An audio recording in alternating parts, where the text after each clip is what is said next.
Already మొన్న యూఎస్లో మాట్లాడాను, మళ్ళీ ఫోర్త్కు చాలా దాచుకోవాలి. సో ఈరోజు ఓన్లీ ట్రైలర్. సో శంకర్ గారి విజన్ ఒక్కొక్క స్టెప్గా చూపిస్తూ వెళ్తున్నాం.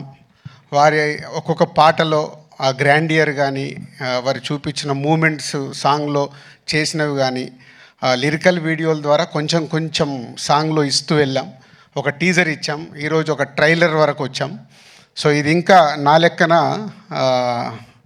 40-50%.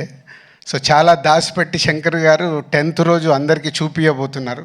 ఈ సినిమాలో ఎన్నో మూమెంట్స్ అన్ప్రెడిక్టబుల్గా ఉంటాయి, అది మట్టుకు ఖచ్చితంగా చెప్పగలుగుతాను.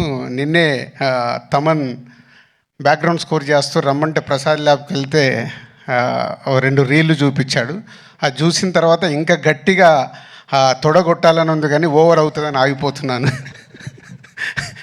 సో 10th వరకు మీలాగే మేము కూడా ఒక ఎగ్జైట్మెంట్ని ఆపుకుంటూ ఒక గొప్ప సినిమా అంటే ఒక కమర్షియల్గా శంకర్ గారు ఎన్నో సినిమాలు నేను ఎప్పుడు చెప్తుంటాను.